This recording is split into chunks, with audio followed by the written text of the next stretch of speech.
అందరికీ నమస్కారం.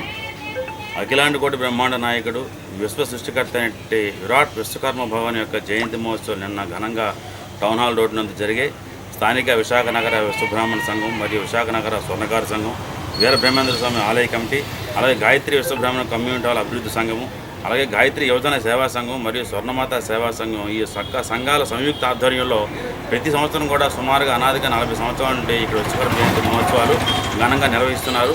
అదే మాదిరిగా ఈ సంవత్సరం కూడా స్థానిక సంఘాలు, సంఘ పెద్దలు, సంఘీయులు, విశ్వబ్రాహ్మణులు, భక్తులు, పురజనులు అందరూ సహాయ సహకారాలతో ఇక్కడ విశ్వబ్రాహ్మణ యొక్క ఉనికి, విశ్వకర్మల యొక్క జాతి అభివృద్ధి మరియు సంఘాల అభివృద్ధికి విశ్వకర్మ యొక్క ఆశీస్సులు పరిపూర్ణంగా ఉండాలనే ఉద్దేశంతో దృఢ నిశ్చయంతో దృఢ సంకల్పంతో ఈ యొక్క జయంతి మహోత్సవాలు ఘనంగా జరిగాయి.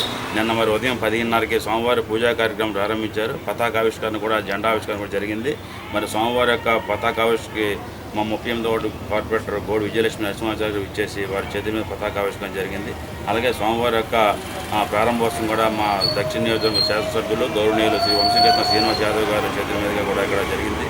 అలాగే మరియు భరత్ గారు మరియు గండి బాబుజీ గారు, మరి స్థానిక మా వాసుపల్లి గణేష్ కుమార్ గారు ఈ అందరూ కూడా ఇచ్చేశారు. శ్రీవాత్సవ్ గారు మరి ఎప్పుడు కూడా ఇక్కడ జరుగుతున్నటువంటి ఉత్సవాలు, ఈ సంవత్సరం ఉత్సవాల్లో భాగంగా ఈ ఉత్సవ కమిటీ చైర్మన్గా కుప్పలి మణిభూషణ్ రావు గారి ఆధ్వర్యంలో, మరి పాటల ప్రసాద్ గారి ఆధ్వర్యంలో ఈ యొక్క జయంతి మహోత్సవాలు ఘనంగా జరుగుతున్నాయి.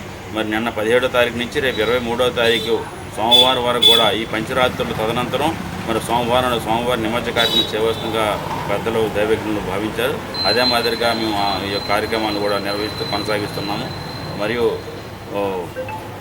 రేపు శుక్రవారం నాడు ఇక్కడ ఆర్కెస్ట్రా ప్రోగ్రాం కూడా సోమవారం యొక్క సన్నిధిలో జరుగుతుంది. అలాగే శనివారం నాడు మహా అన్నదానం కార్యక్రమం కూడా సుమారు 5,000 మందికి ప్రతి సంవత్సరం కూడా మీ యొక్క ఉత్సవాల నిమిత్తం అన్నదాన కార్యక్రమం చేస్తాం. దానిలో భాగంగా కూడా అన్నదాన కార్యక్రమం శనివారం జరుగుతుంది. మరి ఆదివారం మినహా సోమవారం నుంచి సోమవారి అంగరంగ వైభవంతో, కోలాహలంతో, తప్పిగుళ్ళతో, కోలాటాలతో, భరతనాట్యం నృత్య కళాకారులతో ఒక కార్యక్రమం ఊరేగింపు నిమజ్జన కార్యక్రమం చాలా ఘనంగా నిర్వహిస్తామని చెప్పేసి ఈ సభాముఖంగా మీకు తెలియజేస్తున్నాం. అలాగే ఈ సంవత్సరం మా యొక్క అర్చకులు, పురోహితులు, వేద పండితులు ఏంటంటే శ్యామసుందర గారు చేతుల మీదుగా 5 రోజులు కూడా కార్యక్రమాలు కూడా భక్తులకి అందరూ కూడా ఆయన పూజా కార్యం నిర్వహిస్తున్నారు.